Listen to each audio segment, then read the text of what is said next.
Nisham Institute. Hi friends, welcome to Sham Institute Daily Current Affairs. November 16, 2021 నాటి current అఫైర్స్ని discuss చేద్దాం. So IQ air report on pollution cities అంటే IQ air అనే సంస్థ, Switzerland దేశానికి చెందినటువంటి ఐక్యూ ఎయిర్ అనే సంస్థ. సో మనకి ఇక ప్రపంచంలోనే ఎక్కువగా పొల్యూషన్ సిటీస్ ఏమున్నాయి, ఎక్కువగా కాలుష్యభరితమైనటువంటి నగరాలు ఏమున్నాయి, కర్బన ఉద్గారాలతో ఎక్కువగా ఉన్నటువంటి నగరాలు ఏమున్నాయని చెప్పేసి యునైటెడ్ నేషన్స్ ఎన్విరాన్మెంట్ ప్రోగ్రామ్తో కలిసి ఐక్యరాజ్యసమితి పర్యావరణ విభాగంతో కలిసి ఒక నివేదికను తయారు చేయడం జరిగింది, report on the pollution cities. So మరి ఈ నివేదిక ప్రకారం అయితే ఢిల్లీ, మన భారతదేశంలో అయితే ఢిల్లీ, కోల్కత్తా, ముంబై ఈ మూడు నగరాలు కూడా సో మరి ఎక్కువగా కాలుష్యభరితం అయిపోయాయి, కాలుష్యం అనేది ఎక్కువగా ఉందని చెప్పేసి సో ఇక నివేదిక ద్వారా ప్రకటించడం జరిగింది. అదే ప్రపంచంలో చూసినట్లయితే ఇక్కడ మనకి పాకిస్తాన్లోని లాహోర్ అండ్ చైనాలోని చెగుడు నగరాలు కూడా ఎక్కువగా కాలుష్యభరితమైనని చెప్పేసి నివేదిక ద్వారా తెలుస్తుంది. మనం ఇటీవల కాలంలో కూడా చూసాం, పర్టికులర్గా ఢిల్లీ నగరంలో అయితే ఈ యొక్క గాలి కాలుష్యం వల్ల కొన్ని రోజులు లాక్డౌన్లోకి వెళ్ళాలి. అంటే జనరల్ లాక్డౌన్ అనేది మనకి కరోనా టైంలో కరోనా విస్తృతిని అడ్డుకట్ట వేయడానికి మనకి లాక్డౌన్ విధించుకున్నాం. అలా కాకుండా కాలుష్యం నుండి కూడా కాపాడుకోవడానికి లాక్డౌన్ విధించాలని ఒక పరిస్థితి అక్కడ రావడం జరిగింది ఢిల్లీ లాంటి నగరాల్లో. సో ఈ నేపథ్యంలో మనకి ఇక్కడ ఎన్నో స్వచ్ఛంద సంస్థలు కూడా కృషి చేస్తున్నాయి పర్టికులర్గా కాలుష్యాన్ని తగ్గించే విషయంలో. సో అయినప్పటికీ కూడా మరి ఢిల్లీ, కోల్కత్తా, ముంబై ఇలాంటి నగరాల్లో కాలుష్యం అనేది ఎక్కువగా ఉందని చెప్పేసి స్విట్జర్లాండ్ దేశానికి చెందినటువంటి ఐక్యూఆర్ అనే సంస్థ, యునైటెడ్ నేషన్స్ ఎన్విరాన్మెంట్ ప్రోగ్రామ్ సంయుక్తంగా చెప్పడం జరిగింది. మనకి ఎగ్జామినేషన్ పాయింట్ ఆఫ్ వ్యూ అయితే ఐక్యూ ఎయిర్ రిపోర్టు ఇచ్చినటువంటి నివేదిక ఆధారంగా లేదా ఐక్యూ ఎయిర్ రిపోర్ట్ ఆధారంగా ఎక్కువగా కాలుష్య భరితమైనటువంటి నగరాల జాబితాలో భారతదేశం నుండి చోటు సంపాదించినవి ఏవి ఉన్నాయి అంటే, చోటు అంటే ఇక్కడ ఏంటంటే ఎక్కువగా కాలుష్యభరితమైన నగరాల్లో టాప్ 10లో నిలబడ్డవి ఏవి అంటే, ఇక్కడ నిలబడ్డవంటే ఇక్కడ ఎక్కువగా ఉండే నగరాలు ఏమంటే ఢిల్లీ, కోల్కత్తా, ముంబై. సో ప్రపంచంలో అయితే ఇక్కడ పాకిస్తాన్లోని లాహోర్ అండ్ చైనాలోని చెంగుడు అండి. ఇంకొక అంశం గమనిస్తే ఇక్కడ యుఎన్ఈపి అని చెప్పేసి అంటున్నాం, యునైటెడ్ నేషన్స్ ఎన్విరాన్మెంట్ ప్రోగ్రామ్ అంటాం, అంటే ఐక్యరాజ్యసమితి పర్యావరణ సంస్థ. 1972 జూన్ 5న ఈ సంస్థ ఏర్పాటు చేయబడింది. సో ఈ సంస్థ యొక్క ప్రధాన కార్యాలయం అనేది ఎక్కడుందంటే కెన్యా రాజధాని నైరోబి కేంద్రంగా పనిచేస్తుందండి. కెన్యా రాజధాని నైరోబి కేంద్రంగా.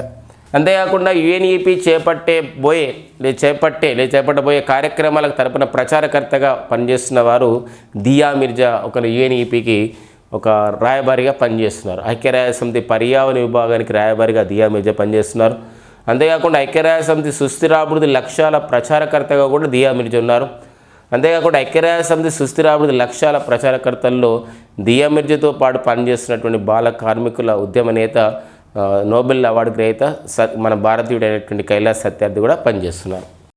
యునైటెడ్ నేషన్స్ ఎన్విరాన్మెంట్ ప్రోగ్రామ్ అనేది 1972 జూన్ 5న ఏర్పాటు చేయబడింది. కాబట్టి ప్రతి సంవత్సరం జూన్ 5ను ఎలా నిర్వహిస్తారు, ఎలా జరుపుకుంటారంటే జూన్ 5ని ప్రపంచ పర్యావరణ దినోత్సవంగా జరుపుకుంటారండి. ప్రపంచ పర్యావరణ దినోత్సవం. సో ఇంపార్టెన్స్ పరంగా కూడా చాలాసార్లు కూడా అడిగిన సందర్భం ఉంటుంది ప్రపంచ పర్యావరణ దినోత్సవం. సో వరల్డ్ ఎన్విరాన్మెంట్ డేని ఏ రోజు జరుపుకుంటామంటే జూన్ 5. కారణం ఏంటంటే 1972 జూన్ 5న ఐక్యరాజ్యసమితి పర్యావరణ సంస్థ కెన్యా రాజధాని నైరోబి కేంద్రంగా ఏర్పాటు కావడం. ఇక నెక్స్ట్ అండి మనకి నవంబర్ 10 నుండి 13, 2021 కేరళ రాష్ట్రము నిర్వహించినటువంటి ఒక సదస్సు. ఇది సైబర్ భద్రత పైన ఏర్పాటు చేసిన సదస్సు. దీన్ని కకూన్ అని పిలుస్తామండి. కకూన్, COCON అని చెప్పండి, కకూన్ అని పిలుస్తాం. సో ఇది 14వ అంటే 14th edition of the cyber security conference. ఈ సదస్సునికి ముఖ్య అతిథిగా వచ్చిన వారు, దీనికి హాజరైన వారు ఓన్లీ మన భారతదేశంలో ఉన్నటువంటి వివిధ ఇంటెలిజెన్స్ బ్యూరో, తర్వాత రీసెర్చ్ అండ్ అనాలిసిస్ వింగ్తో పాటు వివిధ సంబంధించిన పారామిలిటరీ ఫోర్సెస్ అండ్ ఇక్కడ దాంతోపాటు వివిధ దేశాలకు సంబంధించినటువంటి ఈ సైబర్ సెక్యూరిటీని నిరోధించే ఒక టీమ్స్ కూడా వివిధ దేశాల నుండి ఇక్కడ రిప్రజెంట్ చేయడం జరిగింది. ఇది ఎవరు నిర్వహించడం జరిగిందంటే ఇది కేరళ రాష్ట్రం నిర్వహించడం జరిగింది, మరో 2 సంస్థలతో కలుపుకొని. అయితే ఈ సదస్సుకు ముఖ్య అతిథిగా వచ్చిన వారు ఎవరంటే, ఈ సదస్సును ఉద్దేశించి ముఖ్య అతిథిగా మాట్లాడిన వారు ఎవరంటే బిపిన్ రావత్ అండి. బిపిన్ రావత్ ఎవరు మరి? బిపిన్ రావత్ అంటే ఇక్కడ వీరు ప్రస్తుతం వీరు చీఫ్ ఆఫ్ ది డిఫెన్స్ స్టాఫ్గా CDSగా పనిచేస్తున్నారండి. Chief of the defence staff. So మరి 2020 జనవరి 1 నుండి ఈ సిడిఎస్ అనే ఒక కొత్త పదవిని క్రియేట్ చేయడం జరిగింది భారత ప్రభుత్వం, కేంద్ర రక్షణ శాఖ. దానిలో భాగంగా బిపిన్ రావత్ పనిచేస్తున్నారు చీఫ్ ఆఫ్ ది డిఫెన్స్ స్టాఫ్గా. వారు దీన్ని ప్రసంగిస్తూ సో ఈ సైబర్ సెక్యూరిటీ విషయంలో అంటే రానున్న రోజుల్లో సైబర్ భద్రత అనేది ఇంకా మరింతగా అవుతుంది. ఎందుకోసం అంటే సమాచార సాంకేతిక విప్లవంలో భాగంగా మరి సమాచార సాంకేతిక విప్లవం ఏదైతే ఉందో తద్వారా మనకి ఏంటంటే మనకి ఎక్కువగా ఎలక్ట్రానిక్ పరికరాలు యూజ్ చేయడం, దాన్ని ఒక హ్యాక్ చేయడం ఇవన్నీ జరుగుతున్నాయి. కాబట్టి దాని విషయంలో మనం ఎలా భద్రత ఉండాలి, అందుకోసమే ఈ సదస్సు నవంబర్ 10 నుండి 13, 2021 కేరళలో జరిగింది. తిరువనంతపురంలో జరిగినటువంటి ఈ సదస్సులో మనం గమనిస్తే దీని యొక్క థీమ్ ఉందండి. థీమ్ అంటే ఇతివృత్తం ఏంటంటే ఇక్కడ ఇంప్రూవైజ్, అడాప్ట్ అండ్ ఓవర్కమ్. అంటే మనకు చేస్తున్నటువంటి ఏదైతే సాంకేతిక ఉందో దాన్ని ఇంప్రూవైజ్ చేసుకోవాలి, అభివృద్ధి చేసుకోవాలి. అడాప్ట్ అవసరమైతే మంచి సాంకేతికత ఉంటే దాన్ని తీసుకోవాలి. అండ్ ఓవర్కమ్ అంటే సైబర్ థ్రెట్స్ ఏమైనా వచ్చినప్పుడు దానికి ఓవర్కమ్ చేసుకోవాలి, రాకుండా చెప్పడమే దాని యొక్క థీమ్ అండి. దీన్ని ఎవరు నిర్వహించడం జరిగిందంటే కేరళ పోలీసు వాళ్ళు అండ్ పాల్సీబీ అనే సంస్థ, ఇస్రా అనే సంస్థ. పాల్సీబీ అంటే ఇక్కడ ఏంటంటే society for the policing of the cyber space అనే సంస్థ. ఇస్రా ఇన్ఫర్మేషన్ సెక్యూరిటీ రీసెర్చ్ అసోసియేషన్ ఒక సంస్థ కూడా చేయడం జరిగింది. సో ఇది మనకి ఇక్కడ మనకు అడగడానికి ఉంటుంది, ఎందుకోసం 14th edition of the cyber security కాన్ఫరెన్స్ని ఏ రాష్ట్రం నిర్వహించింది అని అంటే కేరళ రాష్ట్రం నిర్వహించింది. అట్లా పాయింట్స్ చూసుకోవాలండి. దీని ముఖ్య అతిథిగా ఎవరు హాజరు కావడం జరిగిందంటే జనరల్ బిపిన్ రావత్ హాజరు కావడం జరిగింది. సో మరి కేరళ అంటున్నాం కాబట్టి కొన్ని సమాచారం చూసుకున్నట్లయితే కేరళ ప్రస్తుత ముఖ్యమంత్రి వచ్చేసి ఎవరంటే వారే పినరాయి విజయన్ అండి. పినరాయి విజయన్ కేరళ ప్రస్తుత ముఖ్యమంత్రిగా ఉన్నారు. అండ్ కేరళ యొక్క గవర్నర్ వచ్చేసి ఎవరంటే వారే మొహమ్మద్ ఆరిఫ్ ఖాన్ అండి. మొహమ్మద్ ఆరిఫ్ ఖాన్ కేరళ గవర్నర్గా ఉన్నారు. మరో అంశం ఈ సందర్భంగా చెప్పుకోవాలి, కేరళ రాష్ట్ర అడ్వెంచర్ టూరిజం అంబాసిడర్ అంటే కేరళ రాష్ట్ర సాహసోపేతమైనటువంటి కార్యక్రమానికి ప్రచారకర్తగా పనిచేస్తున్న వారు. సాహసోపేతమైనటువంటి కార్యక్రమానికి అంటే సాహసోపేతమైనటువంటి పర్యాటకం అన్నమాట. ఆ రాష్ట్రంలో పర్యాటక రంగాన్ని మరింత అభివృద్ధి చేసుకునే ఉద్దేశంతో కేరళ రాష్ట్రం ప్రారంభించినటువంటి సాహసోపేతమైనటువంటి పర్యాటక కార్యక్రమానికి ప్రచారకర్తగా పనిచేసిన నియమితులైన వారే భారత పురుషుల హాకీ టీం ఒక గోల్ కీపర్ అయినటువంటి పిఆర్ శ్రీజేస్ ఆ పదవిలో నియమితులు కావడం జరిగింది ఆ యొక్క ప్రచారకర్తగా. ఓకేనండి, నెక్స్ట్ పాయింట్ చూద్దామండి. ఇక నెక్స్ట్ అండి మనకి దేశంలో తొలి ఆహారం మ్యూజియం అండి. సో దేశంలో తొలి ఆహారం మ్యూజియంని ఏర్పాటు చేశారు. సో ఎక్కడ ప్రారంభించడం జరిగిందంటే ఇది తమిళనాడులోని తంజావూరులో ప్రారంభించారు. సో మరి ఫుడ్ కార్పొరేషన్ ఆఫ్ ఇండియా చేత ఇది ప్రారంభించబడింది. 14th జనవరి 1965 ఏర్పాటు చేయబడింది. మరి ఈ సంస్థ దీంతో పాటుగా అంటే ఎఫ్సిఐ అంట ఫుడ్ కార్పొరేషన్ ఆఫ్ ఇండియా, ఈ సంస్థతో పాటు Visvesvaraya industrial and technology museum వాళ్ళు సంయుక్తంగా భారతదేశంలో తొలి ఆహార మ్యూజియాన్ని ఎక్కడ ఏర్పాటు చేశారంటే తంజావూరులో ఏర్పాటు చేశారు, తమిళనాడులో ఏర్పాటు చేయడం జరిగింది. అంటే వివిధ సంబంధించినటువంటి ఆహార పదార్థాలకు సంబంధించినటువంటి ఉత్పత్తితో పాటుగా అంటే ఉత్పత్తి అంటే ఇక్కడ పండించడంతో పాటుగా నిల్వ చేసడంతో పాటుగా రవాణా చేయడానికి ఎలాంటి సంబంధించినటువంటి సదుపాయాలు ఉన్నాయి, అలాంటి వాటిపైనటువంటి అక్కడ ఒక మ్యూజియంలో పెట్టడానికి దానిపైన మరింత పరిశోధన చేయడానికి కూడా ఈ యొక్క తొలి ఆహార మ్యూజియం ఉపయోగపడుతుంది అనమాట. సో అది మనకి ఇక్కడ ఇంపార్టెంట్గా ఉంటుందండి. సో మరి ఫుడ్ కార్పొరేషన్ ఆఫ్ ఇండియా 1965 ఏర్పాటు చేయబడింది. మరి దీనికి ప్రజెంట్ అయితే చైర్మన్ అండ్ మేనేజింగ్ డైరెక్టర్గా పనిచేస్తున్న వారు ఎవరంటే వారి అతీష్ చంద్ర అండి. సో అతీష్ చంద్ర దీని ఒక ప్రజెంట్ అయితే మేనేజింగ్ డైరెక్టర్ అండ్ ఒక చైర్మన్గా పనిచేస్తున్నారు. So food corporation of the ఇండియాకి. కానీ తొలి ఆహార మ్యూజియం ఎక్కడుందంటే తంజావూరులో ఉంది. మనకి ఇక్కడ ఇలాంటి బిట్స్ని మనకి ఎగ్జామినేషన్లో అడగడానికి ఉంటుందండి.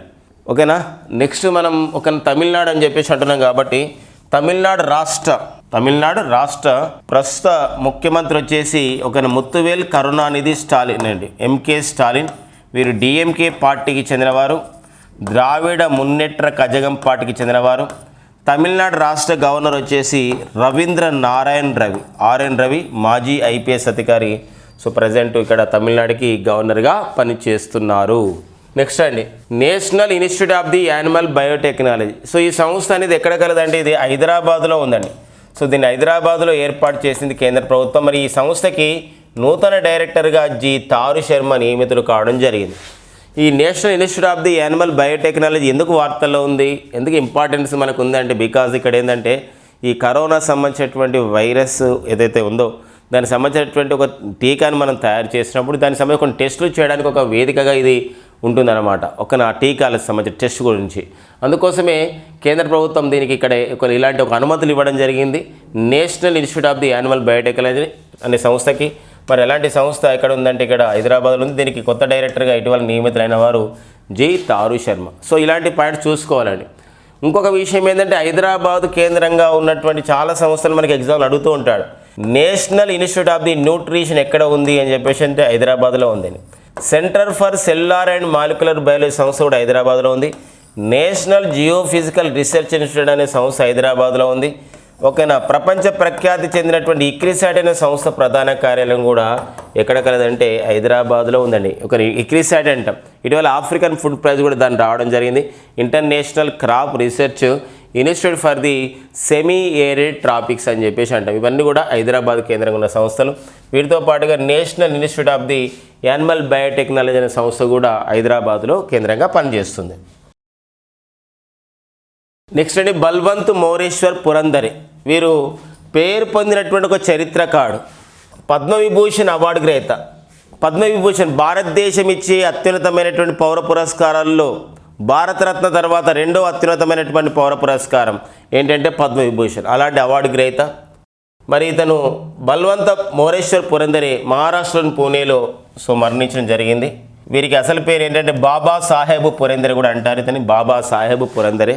వీరు గతంలో రాసినట్టు ఒక పుస్తకం ఏదైతే ఉందో అది రాజా శివఛత్రపతి. రాజా శివఛత్రపతి. మరి రాజా శివఛత్రపతి అనే పుస్తకం మరాఠీ భాషలో రాస్తే ఇది ఎన్నో భాషలకు కూడా తర్జుమా చేయడం జరిగిందనమాట. అంతేకాకుండా వీరు నాటకాలు కూడా రాస్తారు. నాటకం చేయడంతో దానికి దర్శకత్వం కూడా వహించడం జరిగింది. జనతా రాజా. జనతా రాజా అనే ఒక సంబంధించినటువంటి నాటకాన్ని కూడా రచించడం జరిగింది. ఎవరంటే బల్వంత మోరేశ్వర్ పురందరే. మనకు ఒక్కోసారి అడడానికి ఉంటుంది ఫ్రెండ్స్, ఏమనంటే బల్వంత్ మోరేశ్వర్ పురందరే ఇటీవల మరణించారు. వీరు ఏ రంగంలో పేరుందారంటే వీరు ఒక గొప్ప చరిత్రకారుడు మరియు రచయిత అని కూడా చెప్పొచ్చు అండి. ఎవరంటే వాళ్ళే బల్వంత్ మోరేశ్వర్ పురందరే. మరి అసలు పేరు బాబా సాహెబ్ పురందరే. వీరు పూణేకి చెందినవారండి. పూణే అని చెప్పేసి మనకంటే ఇది మహారాష్ట్రలో ఒక నగరం పూణే. అంతేకాకుండా ఇక్కడ పేరొందినటువంటి ఎన్నో సంస్థలు మనకు గుర్తు రావాలండి. NIV national institute of the virology పూణేలో ఉంది. దాంతోపాటుగా ఇప్పుడు మనకి ప్రపంచ ప్రఖ్యాతిగాంచినటువంటి ఈరోజు కోవిషీల్డ్ లాంటి టీకాలని తయారు చేస్తున్నటువంటి అంటే ఇక్కడ బ్రిటన్ దేశం చెందిన ఆస్ట్రాజెనికా ఆక్స్ఫర్డ్ సంస్థలతో సంయుక్తంగా మరి కోవిషీల్డ్ టీకాను తయారు చేస్తున్నటువంటి సీరం ఇన్స్టిట్యూట్ ఆఫ్ ఇండియా కూడా సీరం ఇన్స్టిట్యూట్ ఆఫ్ ఇండియా కూడా ఎక్కడ ఉంది అంటే అది పూణేలోనే ఉందండి. అలాంటి నేపథ్యాన్ని కూడా చూసుకోవాల్సిన అవసరం ఉంటుంది. ఇది బల్వంత్ మోరేశ్వర్ పురందరే గురించి అండి. ఇక నెక్స్ట్ అండి ఒక ఫీడింగ్ అమెరికా అనే సంస్థ ఒక నివేదిక ఇచ్చింది. ఏమని నివేదిక ఇచ్చిందంటే అమెరికా సైనిక కుటుంబాల పరిస్థితి ఎలా ఉందని చెప్పేసి. సుమారు 1,18,000 సంబంధించినటువంటి అమెరికా సైనికులు కొన్ని కష్టాల్లో ఉన్నారు. కారణం ఏంటంటే వాళ్ళకి ఎవరైతే అమెరికా సైనికులుగా పనిచేసి కొందరు రిటైర్మెంట్ అయిన వాళ్ళు ఎందుకోసం అంటే వివిధ యుద్ధాల్లో పాల్గొన్నారు. ఇరాక్తో యుద్ధం లేదా ఆఫ్ఘనిస్తాన్లో శాంతి స్థాపన ఇలాంటి వాళ్ళపైన కొందరు అక్కడ ఆ యుద్ధ సమయంలో వారు కొందరు గాయాల పాలు కావడం జరిగింది, కొందరు వికలాంగులుగా మారడం జరిగింది. అలాంటి విషయంలో వాళ్ళ యొక్క కుటుంబ నేపథ్యం కూడా వారి సంబంధించిన సతీమణులు పనిచేసేవారు సోల్జర్స్ వాళ్ళు ఎవరైతే రిటైర్మెంట్ అయిన వాళ్ళు. అయితే ఇప్పుడున్నటువంటి కరోనా కారణంగా ఏమైందంటే వాళ్ళ యొక్క ఉద్యోగాలు కోల్పోవడం జరిగింది. రియల్గా తినడానికి కూడా కష్టం ఉంది అని చెప్పేసి కొన్ని సంబంధించినటువంటి నివేదికను ఇవ్వడం జరిగింది ఫీడింగ్ అమెరికా అనే సంస్థ. మరి ఫీడింగ్ అనే అమెరికా సంస్థ ఇటీవల కాలంలో ఇచ్చిన నివేదిక ఎవరి గురించి చెప్పిందంటే అమెరికా దేశంలో సైనిక కుటుంబాల దీన పరిస్థితి పైన వివరించడం జరిగింది. మనకు ఆ సంస్థ ఇంపార్టెంటే, దేశం పైన ఉన్న ఇన్ఫర్మేషన్ కూడా ఇంపార్టెంటే. మరి అమెరికా అని చెప్పేసి అంటున్నప్పుడు మనకి అమెరికాలో మరి అమెరికా ఇటీవల కాలంలో ఇంటర్నేషనల్ ఏదైతే మనకు స్పేస్ అలయన్స్ అని చెప్పేసి అంటున్నామో అంతర్జాతీయ సౌర కూటమి. మరి ఇలాంటి అంతర్జాతీయ సౌర కూటమిలో మరి సభ్యదేశంగా చేరడానికి రాటిఫై చేసుకుందనమాట, ఆమోదం తెలిపింది. 101 దేశంగా. యాక్చువల్గా అంతర్జాతీయ సౌర కూటమిలో 124 దేశాలు చేరుతున్నట్లు ప్రకటించాయి. కానీ రాటిఫై చేసుకున్నటువంటి అంటే ఆమోదం తెలిపినటువంటి 101వ దేశం ఏదంటే దట్ ఈజ్ అమెరికా అంతర్జాతీయ సౌర కూటమి. మనకి ఇక్కడ ఎక్కడుందంటే మనకు హర్యానాలోని గురుగ్రామ్ కేంద్రంగా అంతర్జాతీయ సౌర కూటమి అనేది పనిచేస్తుందండి. అట్లా మనకు చూసుకోవాల్సిన అవసరం ఉంటుంది. ఈ అమెరికా అధ్యక్షుడు అంటే మన అందరికీ తెలుసండి జో బిడెన్. అమెరికా అధ్యక్షుడు వీరు డెమోక్రటిక్ పార్టీకి చెందినవారు. అమెరికాకి 46వ అధ్యక్షుడు. అమెరికాకు ప్రస్తుత ఉపాధ్యక్షురాలు. ఈ పదవిని చేపట్టిన తొలి మహిళ, తొలి భారత సంతతి మహిళ, తొలి నల్లజాతి మహిళ. సో వారు ఎవరండి? కమలా హ్యారిస్ అమెరికాకు ఉపాధ్యక్షురాలుగా పనిచేస్తున్నారు. ఇటీవల కాలంలో మరి అమెరికాకి పర్యావరణ విషయంలో ఒక ప్రత్యేక రాయబారిగా, అమెరికా పర్యావరణ ప్రత్యేక రాయబారిగా నియమితులు కావడం జరిగింది. అతని జాన్ కేరీ. ఇతను కూడా మనకు వార్తల్లో ఉన్నాడు. సో ఆ నేపథ్యాన్ని కూడా చూసుకోవాలండి.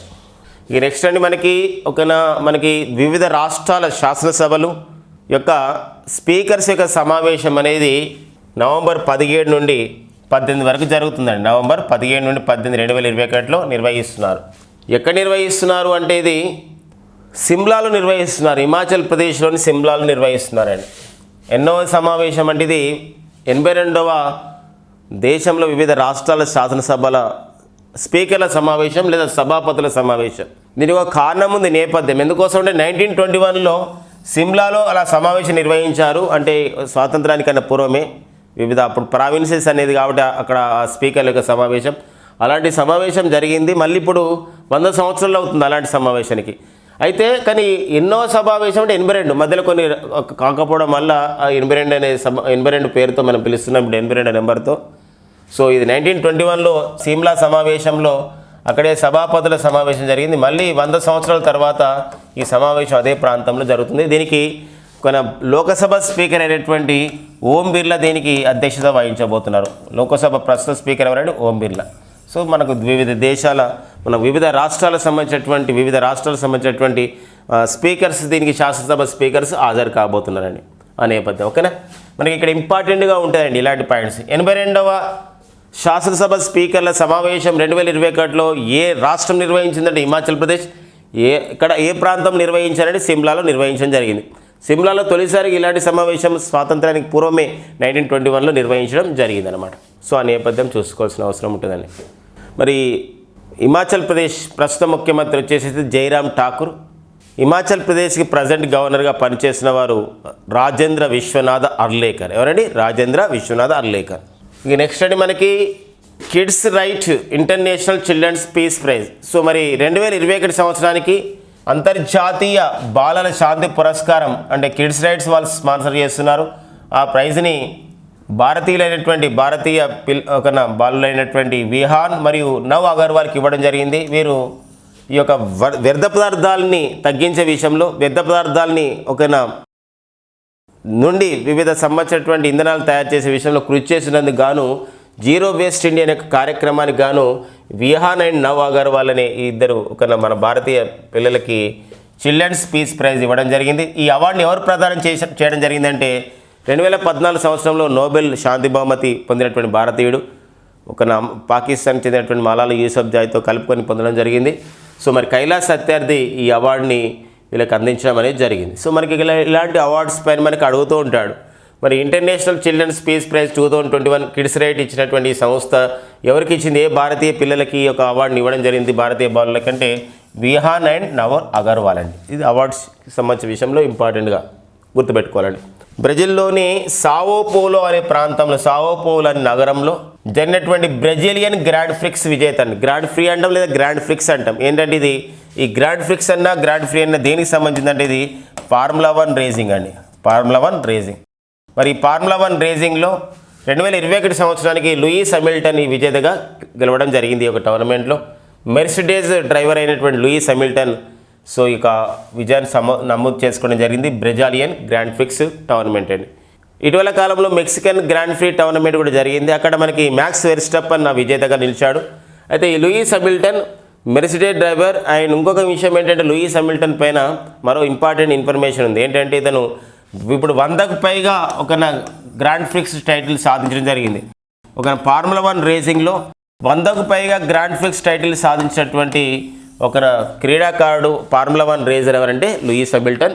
ఈ యొక్క బ్రెజిలియన్ గ్రాండ్ ప్రీ విజేత కూడా 2021కి అతనే నిలవడం జరిగింది, లూయిస్ హామిల్టన్. ఇవ్వండి మనకి నవంబర్ 16, 2021 ఉన్న ముఖ్యమైన ఎగ్జామ్ ఓరియంటెడ్ కరెంట్ అఫైర్స్ అండి. ఓకేనా? షామినిస్టుడు అందిస్తున్నటువంటి ఆఫ్లైన్ బ్యాచ్ల వివరాలు, ఆన్లైన్ బ్యాచ్ల వివరాలు, షామినిస్టుడు అందిస్తున్నటువంటి డైలీ కరెంట్ అఫైర్స్ గురించి ప్లీజ్ సబ్స్క్రైబ్ అవర్ షామినిస్టుడ్ యూట్యూబ్ ఛానల్ అండి. Thank you friends and all the best.